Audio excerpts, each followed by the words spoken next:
You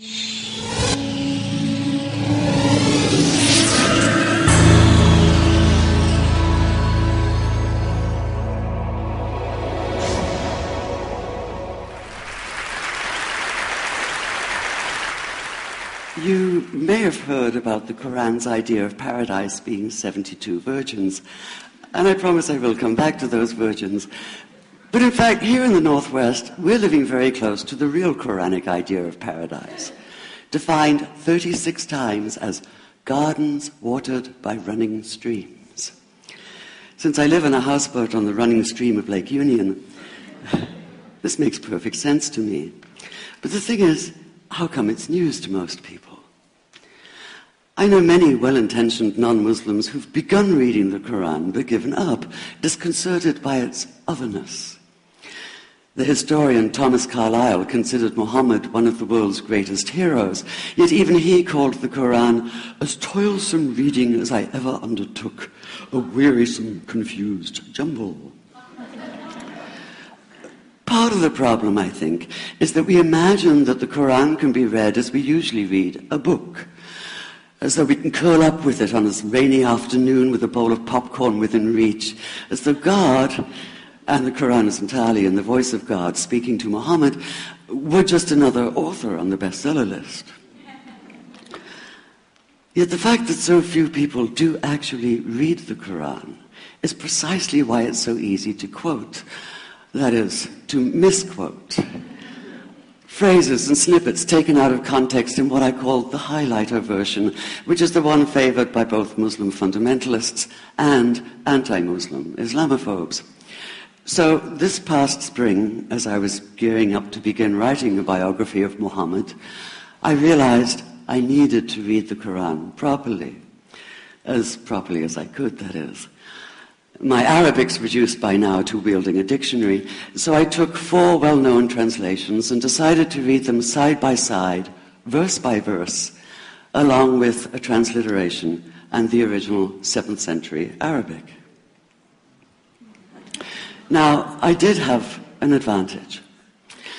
My last book was about the story behind the Shia-Sunni split, and for that I'd worked closely with the earliest Islamic histories, so I knew the events to which the Quran constantly refers, its frame of reference.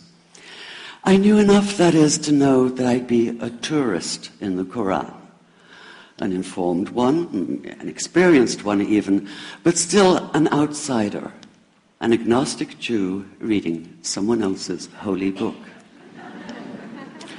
So I read slowly.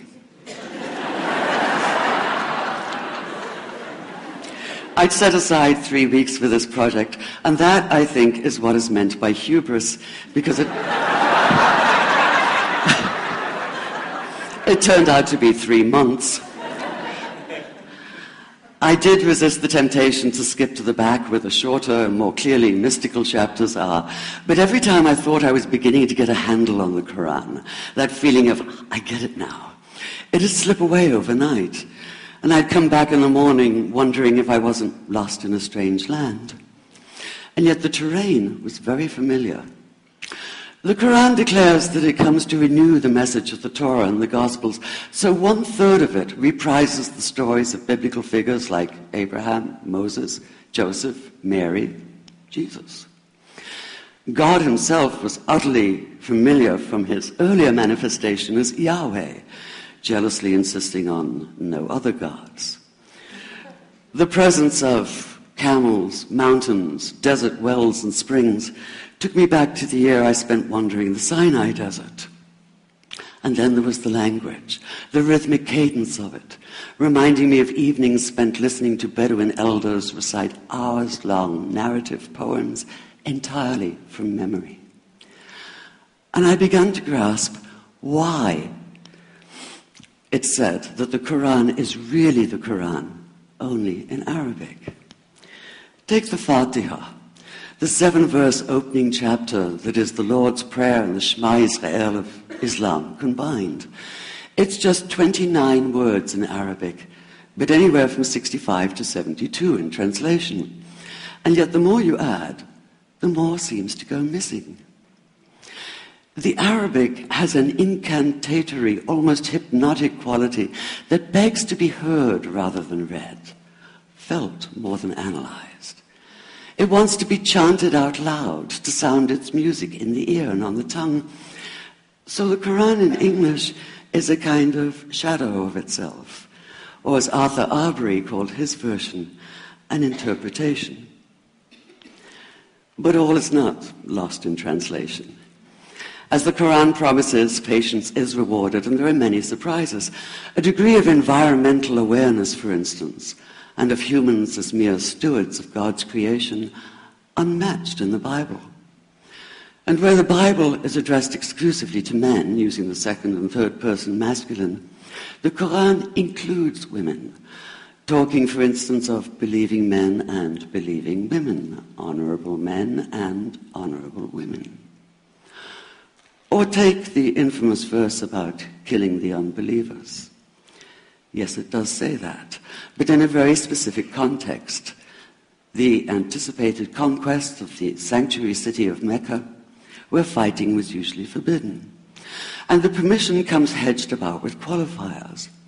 Not you must kill unbelievers in Mecca, but you are allowed to, but only after a grace period is over. And only if there's no other pact in place. And only if they try to stop you getting to the Kaaba. And only if they attack you first. And even then, God is merciful, forgiveness is supreme, and so, essentially, better if you don't. This was perhaps the biggest surprise. How flexible the Quran is, at least in minds that are not fundamentally inflexible. Some of these verses are definite in meaning, it says, and others are ambiguous. The perverse at heart will seek out the ambiguities, trying to create discord by pinning down meanings of their own. Only God knows the true meaning. The phrase, God is subtle, appears again and again. And indeed, the whole of the Quran is far more subtle than most of us have been led to believe, as in, for instance, that little matter of virgins and paradise. Old-fashioned Orientalism comes into play here. The word used 4 times is huris, rendered as dark-eyed maidens with swelling breasts, or as fair, high-bosomed virgins. Yet all there is in the original Arabic is that one word, huris. Not a swelling breast or high bosom in sight. Now, this may be a way of saying pure beings, like in angels, or it may be like the Greek kos or kore, an eternal youth. But the truth is, nobody really knows, and that's the point. Because the Quran is quite clear when it says that you will be a new creation in paradise, and that you will be recreated in a form unknown to you, which seems to me a far more appealing prospect than a virgin.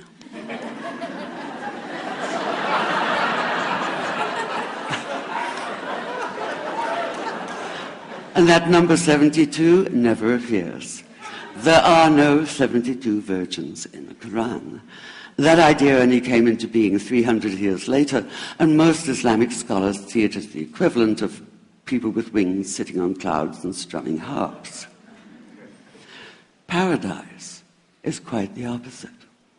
It's not virginity, it's fecundity, it's plenty, it's gardens watered by running streams. Thank you.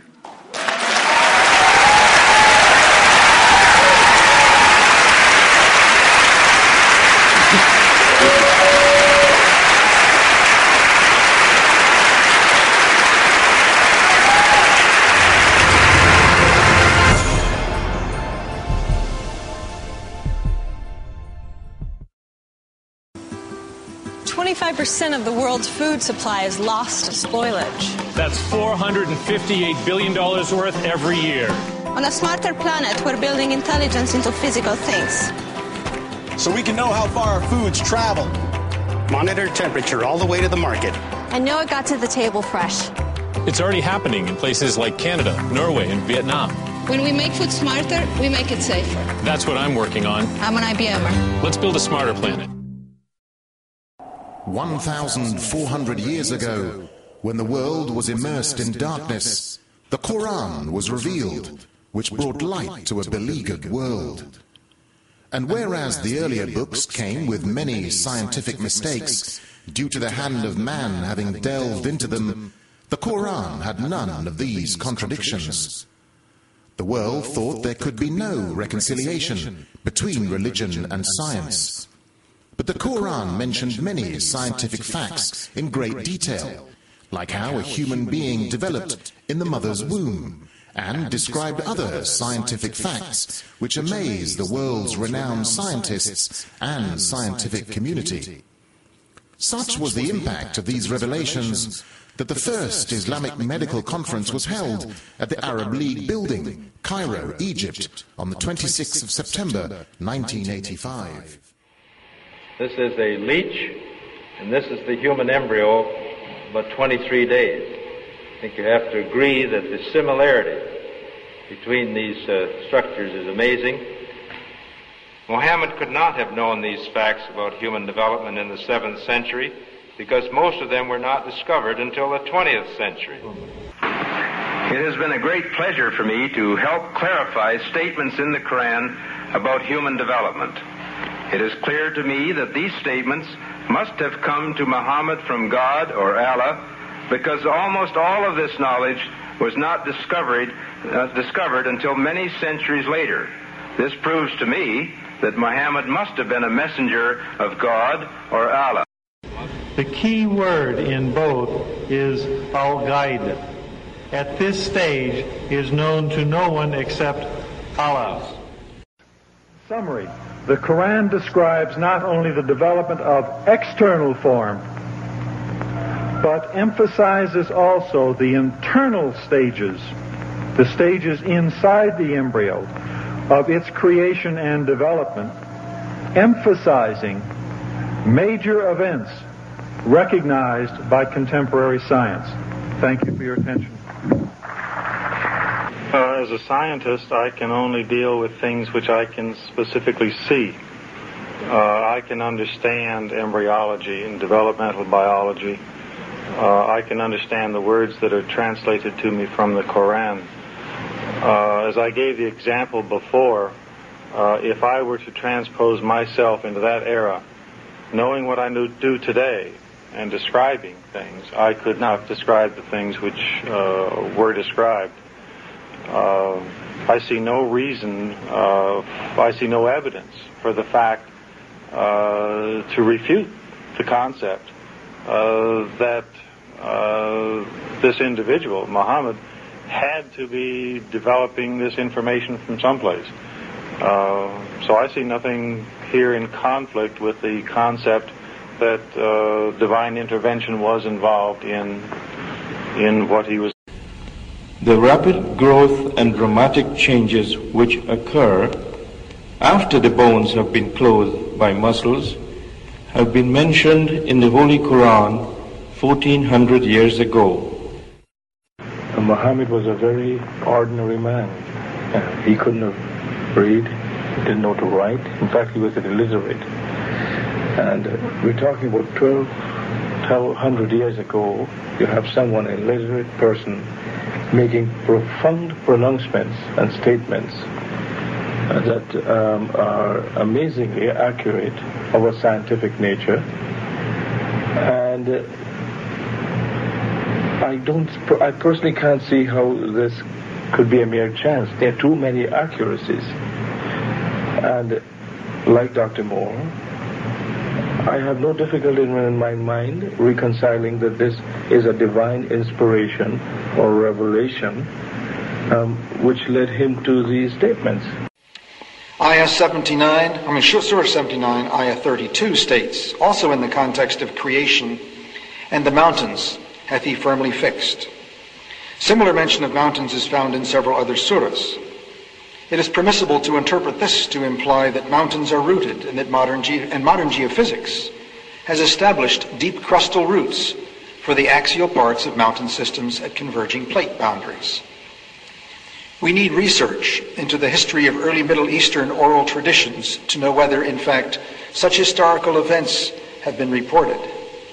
If there is no such record, it strengthens the belief that God transmitted through Muhammad bits of his knowledge that we have only discovered for ourselves in recent times. In fact, until the time of the ancient Greeks and after, science and magic were closely joined. No such distinctive and complete record of human development existed before the Quran. In a relatively few ayah is contained a rather comprehensive description of human development from the time of commingling of the gametes through organogenesis. No such distinct and complete record of human development, such as classification, terminology, and description, existed previously. In most, if not all instances, this description antedates by many centuries the recording of the various stages of human embryonic and fetal development recorded in the traditional scientific literature. I find it very interesting that this sort of information is in the ancient scriptures of the Holy Quran, and I have no way of knowing where they would come from, but I think it is extremely interesting that they are there and that this work is going on to discover the meaning of some of the passages. Well, I would think it must be the divine being. Thinking of many of these questions and thinking where Muhammad came from, he was after all a Bedouin. I think it is almost impossible that he could have known about things like the common origin of the universe, because scientists have only found out within the last few years, with very complicated and advanced technological methods, that this is the case. Somebody who did not know something about nuclear physics 1400 years ago could not, I think, be in a position to find out from his own mind, for instance, that the earth and the heavens had the same origin, or many other of the questions that we have discussed here.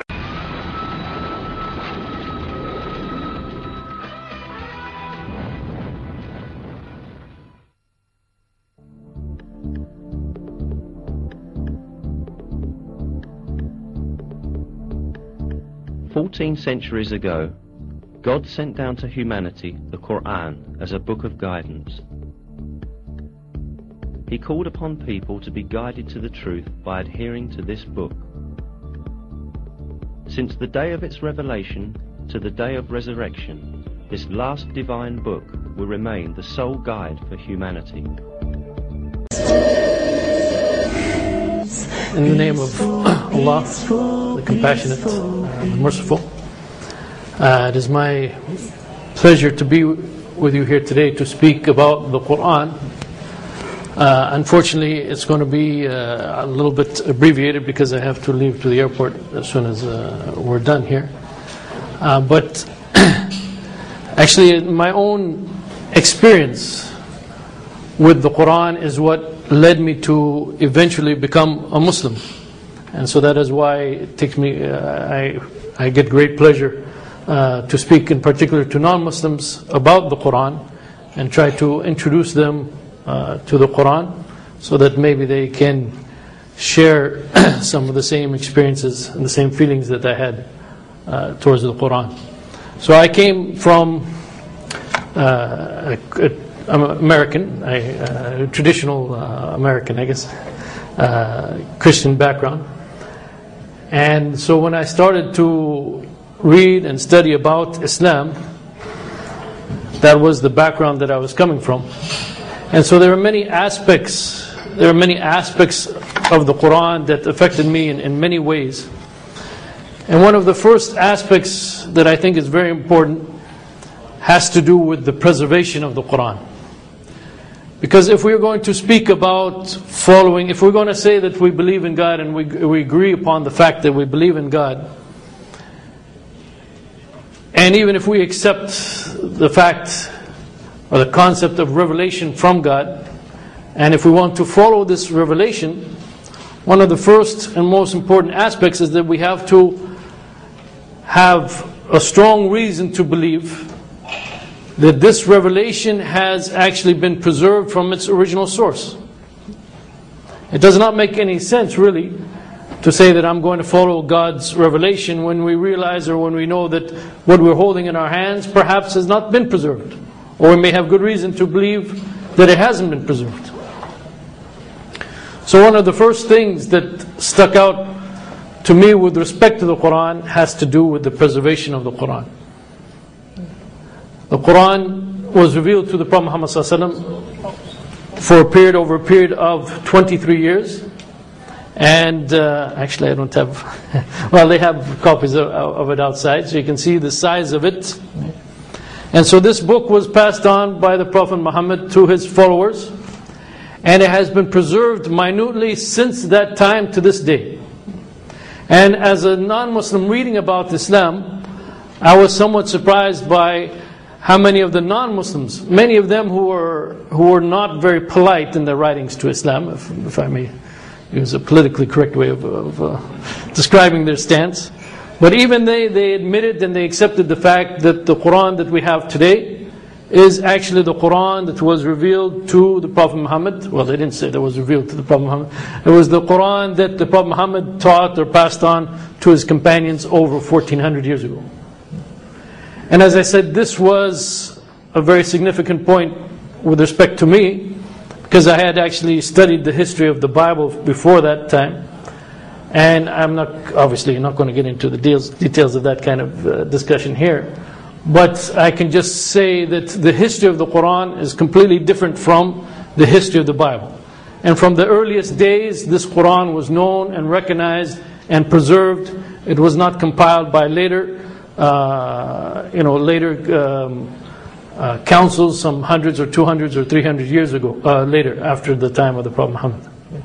So this is one thing that stood out to me, and as I said, this was of great significance to me, in the sense that, as I said, if we're going to follow something that comes from God, then we have to make sure that what we have is actually that thing that has come from God. And then with respect to the teachings of the Quran also, and what the Quran contains. One of the aspects of the Quran is the fact that throughout the Quran, God is telling human beings to think and to ponder. And the thing that God is calling mankind to in the Quran is, as the Muslim scholars say, it is actually something that is consistent with their nature.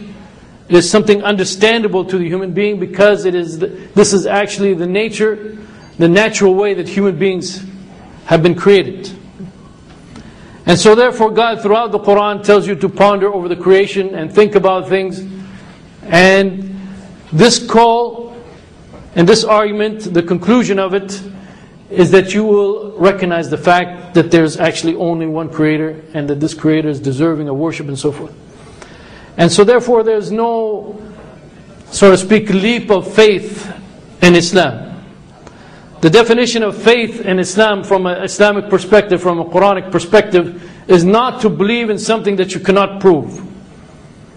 Many people in the West, when they think of faith, they're talking about believing something that is a mystery or something that you cannot prove and so forth. This is not the way of the Quran. The Quran is calling people to a truth that they can recognize, a truth that they can understand. And as I said, the Muslim scholars explain this by the fact that this truth is actually what their whole nature is all about. This is what their soul is seeking. Allah said about His ability to return us back to life perfectly on the day of resurrection. Yes, we are able to fashion in perfect order the very tips of His fingers. 1400 years ago, some people wondered why God chose to mention the fingertips instead of mentioning something more complicated like the kidney or the eye.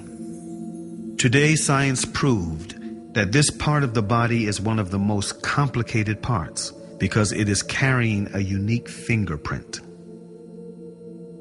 Allah said in the Quran, "Whoever Allah guides, He opens his heart for Islam, and whoever He lets go astray, He makes his chest constrain as if he is ascending gradually in the sky." 14 centuries ago, who could have known that as a man ascends gradually in the sky, oxygen decreases, leading to the feeling of chest tightness? These must be the words of the Creator, Allah. So the fact that the Quran was continually calling people to think and to ponder, and giving them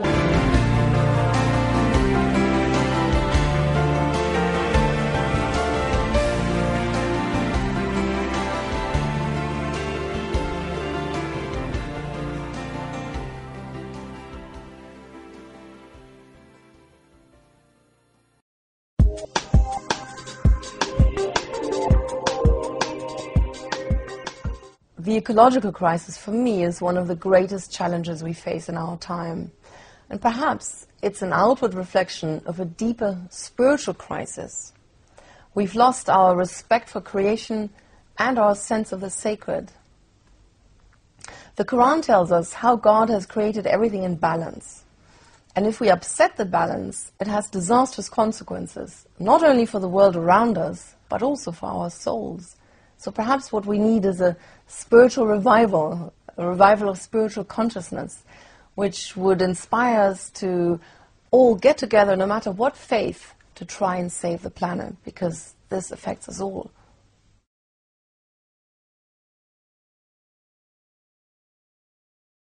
Prophet Muhammad had a very close, almost intimate relationship with nature. He was beloved by all creation, by stones, by plants, and by animals. He taught us as a branch of faith to remove litter from the streets. And when in the last hour, on the day of judgment, if one of us holds a palm shoot in his hand, we are supposed to plant it. So this really means how we must never give up, never feel defeated, and really do our best until the very end.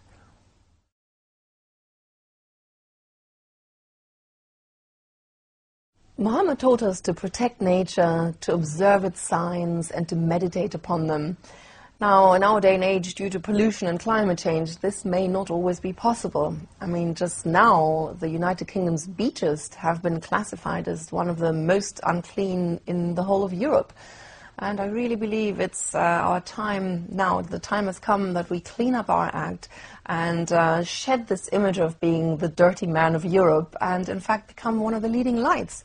You know, work on reducing our carbon footprint, developing renewable energy at a national level. But then again, also each one of us on an individual level, we can all do our little bit to, well, make this world a better place, to conserve energy, to live environmentally friendly, to live green.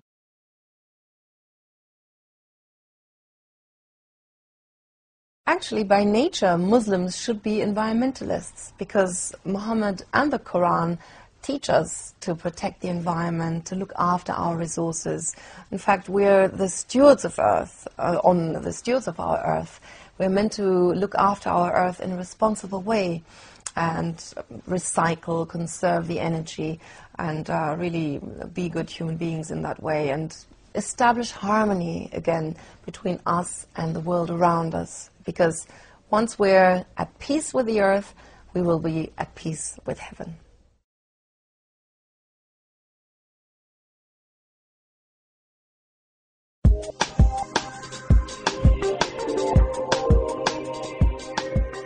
Well, I work as a barrister and have been doing so for the last 5 years. I work at a human rights set of chambers and I practice mainly in criminal defence, civil actions against the police and international law.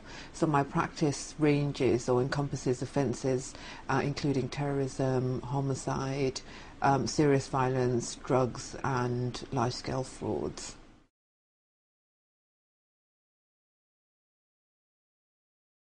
From an Islamic perspective, women are encouraged to enter into the legal arena, not only because women are intellectually equal, but also because it's recognized that women are more likely to inject an element of empathy, and thereby giving recognition to the human elements of the justice system. I certainly try and incorporate that approach into my work, and I find that a little empathy goes a long way. It helps people understand the objectives of the justice system, and it certainly helps me to do my job better.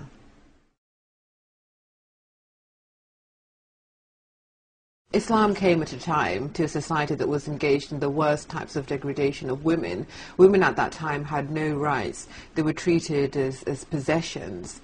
The practices and the laws introduced by the Prophet were revolutionary in that for the first time women were given rights. They were given the right to marry, they were given the right to divorce, they were given the right to inherit, and they were encouraged to participate both in private and public life.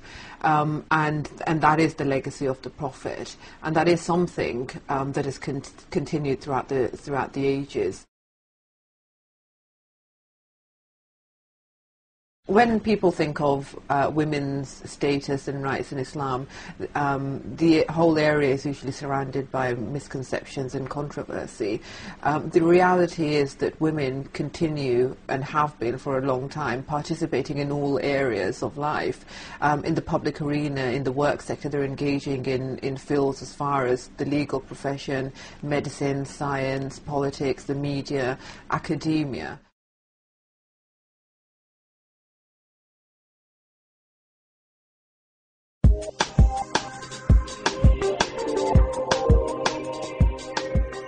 It's about always having balance, and I think that's what the Prophet's message, peace be upon him, it was fundamentally about having balance and equilibrium in all that we do, so that was also something which was quite revealing to me when I became a Muslim, is that when we talk about justice, sometimes our sense of justice can lead us to an injustice in the people who become the perpetrators, who were the initial perpetrators of an injustice against us.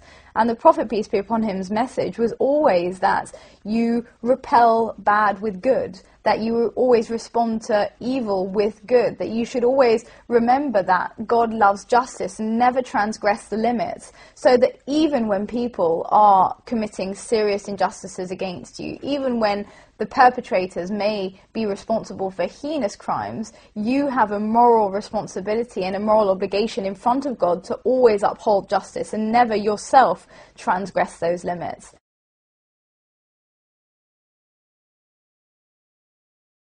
When we look at the Prophet, he wouldn't want to keep even an extra morsel of food in the house out of fear that somebody else might be going without. And that sort of utter devotion to ensuring that nobody was being deprived, that everybody was being cared for, is something that if you do model yourself, as Muslims do, on the Prophet, peace be upon him, you can't possibly be negligent and ignore the real inequalities that continue to be rife in the world around us, whether it be in our community with a small c community, in the bigger sense of society, or in the world at large. And I think that one of the things that certainly has really stayed with me is that being a Muslim is to try and be the voice of the voiceless. Islam's beauty really comes into its own when it becomes manifest, and it becomes manifest when you make it into a tool for the betterment of society, into a tool for the betterment of humankind, and obviously fundamentally even beyond that, a tool for making the world a better place. So the ideal, I think, from an Islamic perspective, is for ethics to become lived ethics, to become an applied body of values, and not remain, unfortunately, as it often is, cloistered in the mosque or somewhere which is somewhat divorced from reality.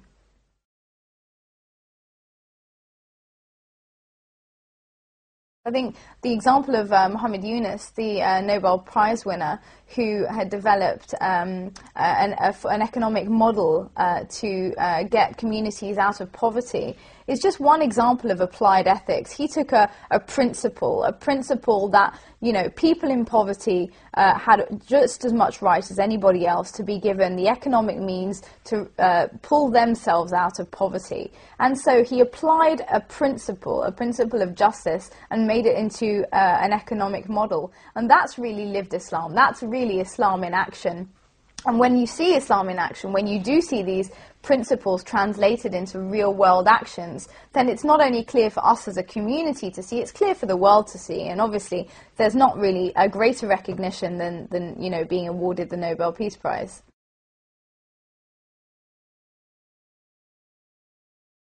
For me as a person, I can't possibly differentiate or distinguish between me and social justice. Social justice is an inherent part of being a Muslim, and therefore it's an inherent part of me as a person.